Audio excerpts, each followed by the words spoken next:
Hey everyone, this is me Sumi Jha and welcome back to my YouTube channel Vine Learning Classes. Guys आज की video में हम करने वाले हैं मैथ्यू अर्नोल्ड के ऊपर biography.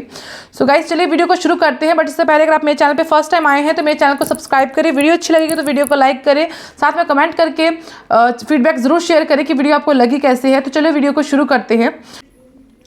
Although remembered now for his elegantly argued critical essay, Matthew Arnold, born in Laleham, Middlesex on December 24, 1822, began his career as a poet, winning early recognition as a student at the Rugby School, where his father, Thomas Arnold, had earned national acclaim as a strict and innovative headmaster.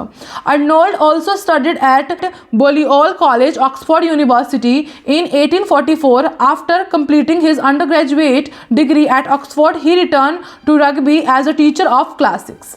देखो यहाँ पे क्या बोला गया है। अब यहाँ पे शुरुआत हुई है मैथ्यू अर्नोल्ड के जन्म से कि मैथ्यू अर्नोल्ड का जो जन्म है वो दिसंबर 24, 1822 लेलेहम में हुआ था। उन्हें जो है उनके क्रिटिकल एस्से के द्वारा जो है वो याद किया जाता है, उनके निबंध के द्वारा जो है वो याद किया जाता है। उन्होंने जो है वो बहुत अच्छे अच्छे निबंध लिखे हैं। वो एक बहुत ही अच्छे पोएट के साथ साथ एक निबंधकार भी रह चुके हैं। उन्होंने अपना करियर जो है एक पोएट के रूप में डिसाइड किया और वो एक रग्बी स्कूल के स्टूडेंट थे, वेयर हिज फादर, जहाँ पे उनके फादर थॉमस अर्नोल्ड जो है एक स्ट्रिक्ट और इनोवेटिव हेडमास्टर थे। अर्नोल्ड ने जो है वो स्टडी कहाँ पे की है, साथ में बलियोल कॉलेज में जो कि ऑक्सफोर्ड यूनिवर्सिटी का है। एंड इन 1844 में उन्होंने जो है अंडर ग्रेजुएट जो है वो डिग्री कहाँ से प्राप्त की है, ऑक्सफोर्ड यूनिवर्सिटी से प्राप्त करके वो रिटर्न दोबारा कहाँ आ चुके थे, रग्बी में ही दोबारा रिटर्न, जहाँ से उन्होंने अपनी स्कूली शिक्षा प्राप्त की वहाँ पे फिर वो रिटर्न आए और वहाँ पे वो एक टीचर के रूप में, एक क्लासिक टीचर के रूप में उन्होंने अपना जीवन व्यतीत किया। After marrying in 1851, Arnold began work as a government school inspector, a cruel position which nonetheless afforded him the opportunity to travel throughout England and the continent. Throughout his 35 years in his position, Arnold developed an interest in education and interested which feed into both his critical works and his poetry. Empedocles on Etna 1852 and poem 1853 established Arnold's reputation as a poet, and in 1857 he was offered a position which he accepted and held until 1867 as professor of poetry at Oxford. Arnold became the first professor to lecture in English rather than Latin. During this time, Arnold wrote the bulk of his most famous critical work, Essays in Criticism 1865 and Culture and Anarchy 1869, in which he sets forth ideas that greatly reflect that predominant values of the Victorian era. अब क्या बोला है उन्होंने 1851 में क्या कर लिया, शादी कर ली उन्होंने। अर्नोल्ड बिगेन वर्क, उन्होंने जो है एक गवर्नमेंट स्कूल में इंस्पेक्टर के रूप में जो है वो काम करना शुरू किया, जहाँ पे उनको बहुत अपॉर्चुनिटी मिली ट्रैवल करने की इंग्लैंड में और बहुत अनदर कॉन्टिनेंट में भी। Through out his 35 years in his position, उन्होंने 35 ईयर की पोजीशन तक वहाँ पे वर्क किया। Arnold develop and interest in education, Arnold का जो है वो एजुकेशन में जो है वो इंटरेस्ट क्या हुआ, डेवलप होने लगा। और साथ में उनका जो है इंटरेस्ट किस में आ रहा था, क्रिटिकल वर्क्स में भी उनका जो है वो इंटरेस्ट डेवलप हो रहा था, जो कि उनकी पोइट्री में शो हुआ।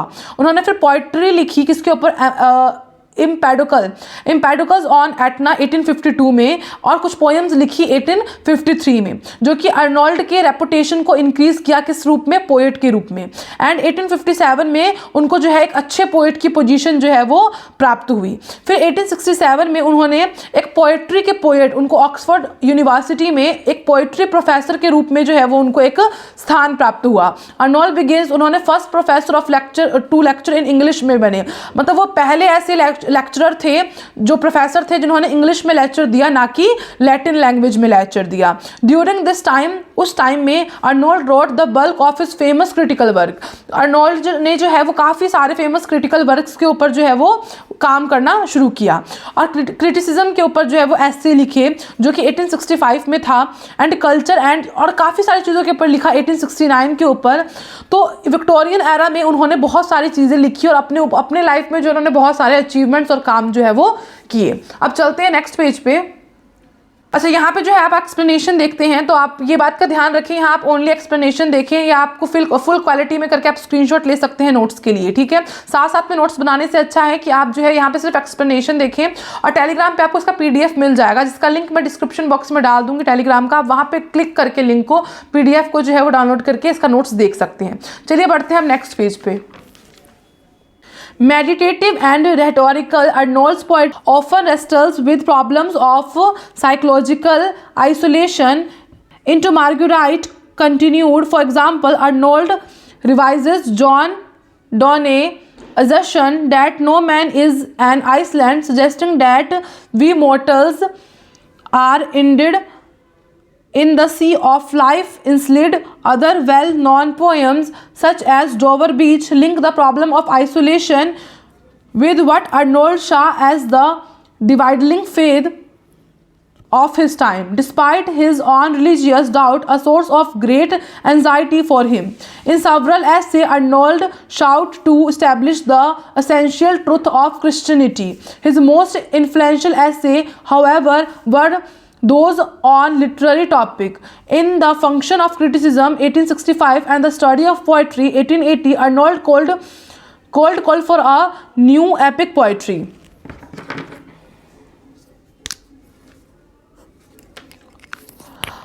The Study of Poetry 1880, Arnold called for a new epic poetry, a poetry that would address the moral needs of his reader to animate and ennoble them. And Arnold arguments for a renewed religious faith and an adoption of classical aesthetic and morals are particularly representative of mainstream Victorian intellectual concern. His approach, his gentlemanly and subtle style to these issues, however, established criticism as an art form and has influenced almost every major English critic since, including T.S. Eliot, Lionel Trilling and Harold Bloom, though perhaps less obvious the tremendous influence of his, now next page, poetry, which addresses the poet's most innermost feeling with complete transparency, can easily be seen in writers as different from each other as W.B. Yeats, James Wright, Sylvia Plath and Sharon Olds. Late in life in 1883 and 1886, Arnold made 2 lecturing tours of the United States. Matthew Arnold died in Liverpool on April 15, 1888. अब पहले हम explanation जो है वो पिछले वाले page की देख लेते हैं, देन हम यहाँ की एक्सप्लेनेशन देखेंगे।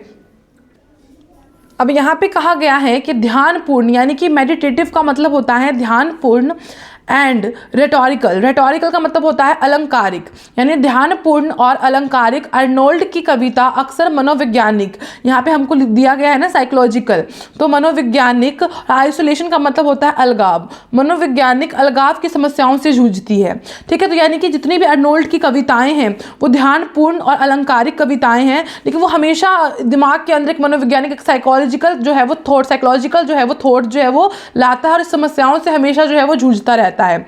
उदाहरण के लिए हमारे पास यहाँ पे वो नाम दिया गया है टू मार्गुएराइट कंटिन्यूअस। इसमें अर्नोल्ड ने जॉन डने, जो हमारे जॉन डने हैं, उसके दावे को संशोधित किया है कि कोई भी व्यक्ति एक द्वीप नहीं है, यह सुझाव देते हुए कि हम नश्वर वास्तव में जीवन के समुद्र में हैं। मतलब एक तरीके से हम जितने भी लोग हैं वो कहाँ पे हैं, जीवन के एक समुद्र में हैं। अन्य प्रसिद्ध कविताएं जैसे डोवर बीच, फिर यहाँ पे उन्होंने बहुत सारी कविताओं का जो है वो क्या दिया है, एग्जाम्पल दिया है, जैसे कि डोवर बीच। अलगाव की समस्याओं को अर्नोल्ड ने अपने समय के घटते विश्वास के रूप में देखा है, अपने स्वयं के धार्मिक संदेहों के बावजूद, जो उनके लिए बड़ी चिंता का विषय था। कई निबंधों में अर्नोल्ड ने ईसाई धर्म के आवश्यक सत्य को स्थापित करने की कोशिश भी की है। बहुत सारे निबंध लिखे उन्होंने, बहुत सारे ऐसे लिखे जहाँ पे उन्होंने जो क्रिश्चियनिटी है, यानी कि क्रिश्चियनिटी जहाँ भी आए वहाँ पे समझ जाना है कि ईसाई धर्म की बात हो रही है।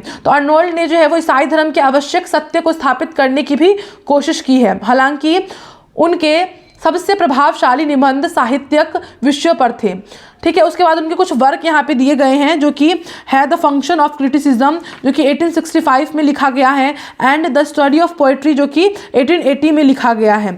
ठीक है, ये इनकी जो है एपिक पोएट्री है। जितने भी मतलब पोएट्री लिखे हैं उसमें से ये सब पोएट्री जो है वो उनकी एपिक पोएट्री में से एक है। नए सिरे से धार्मिक आस्था और शास्त्रीय सौंदर्य शास्त्र और नैतिकता को अपनाने के लिए अर्नोल्ड के तर्क विशेष रूप से मुख्यधारा के विक्टोरियन बौद्धिक चिंताओं के प्रतिनिधि है। हालांकि इन मुद्दों पर उनके दृष्टिकोण उनकी सज्जनतापूर्ण और सूक्ष्म शैली के आलोचना को एक कला के रूप में स्थापित किया। तो यहाँ पर जितने भी अर्नोल्ड ने जितनी भी चीज़ें लिखी वो रीडर्स के लिए एक मोरल नीड्स थे, यानी कि जो नैतिकता का ज्ञान था वो उनको मिला। उनकी जितनी भी पोइट्री थी उसे रीडर्स को जो है रिलीजियस के बारे में फेथ हुआ, यानी कि विश्वास मिला, रिलीजियस के ऊपर मिला, और काफ़ी क्लासिकल चीज़ों के ऊपर उनको मोरल चीज़ों के ऊपर, नैतिकता के ऊपर जो है उनको ज्ञान मिला, जो कि बहुत ज़्यादा विक्टोरियन इंटेलेक्चुअल कंसर्न था। मतलब उस टाइम का ये बहुत ही चिंतित वाला विषय था। ठीक है, हिज अप्रोच हिज जेंटलमैनी, और यहाँ पे कुछ इश्यूज जो हैं, criticism, art form and the influence almost. फिर यहाँ पे कुछ इंग्लिश क्रिटिक्स के नेम लिए गए हैं जो कि हमने पढ़े, टी.एस. एलियट का और हैरोल्ड ब्लूम का और लॉयनल ट्रिलिंग का, है ना। तो काफ़ी सारे यहाँ पे क्रिटिक पोएट्स का यहाँ पे जो है वो नेम मेंशन किया गया। अब है यहाँ पे, हालांकि शायद कम स्पष्ट उनकी कविता का जबरदस्त प्रभाव जो कवि की सबसे अंतरतम भावनाओं को पूरी पारदर्शिता के साथ संबोधित करता है। यानी कि जितने भी पोएट्स थे वो कम बातों में ही काफ़ी सारे वर्ड्स जो है वो बयां कर देते थे, यानी कि कम शब्द में ही काफ़ी सारी अपनी जो फीलिंग्स हैं, जो पारदर्शिता थी वो लोगों के सामने जो है वो दिखा देते थे। जैसे कि W.B. Yeats, James Wright and Sylvia Plath और शैरोन ओल्डस जैसे लेखकों में आसानी से देखा जा सकता है। इन सब में भी ये चीज़ें आराम से देखी जा सकती है कि ये लोग भी जो है वो काफ़ी बड़े बड़े मुद्दों को बहुत कम वर्ड्स में जो है वो क्लेरिफाई जो है वो कर देते थे, यानी कि ऑडियंस के सामने जो है वो दर्शाते थे। जीवन के अंत में 1883 और 1886 में अर्नोल्ड ने संयुक्त राज्य अमेरिका की 2 विख्यात यात्राएं की, यानी कि जब उन्होंने जीवन का एक अंतिम वो चरण आ जाता है ना, कि जब जीवन खत्म होने लग जाता है और हमको अब लगता है कि अब हमारी लास्ट इच्छा क्या है, जो अभी भी हमारी जो है वो डिज़ायर जो है वो बाकी रह गई है। तो जीवन के अंत में 1883 और 1886 में, यानी कि इसमें जो है उन्होंने 2 यात्राएं की अर्नोल्ड ने संयुक्त राज्य अमेरिका की, और उस यात्राओं को जो है उन्होंने व्याख्यान किया। ठीक है, लेक्चरिंग किया उस टूर को।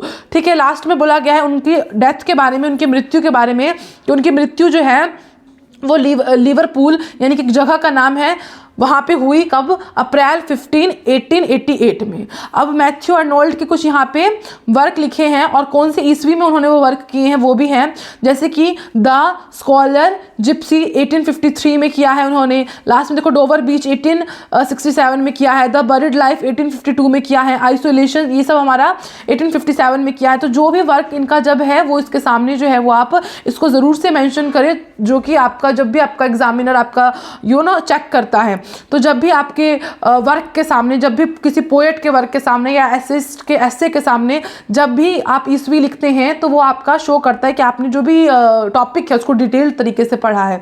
और अगर आपको ये याद नहीं है तो गलत नहीं लिखना है। इसी के साथ ये जो हमारा टॉपिक है वो कंप्लीट हो चुका है। I hope you like this video. If you like this video then like, share and subscribe my channel, and also follow me on my Instagram and Telegram.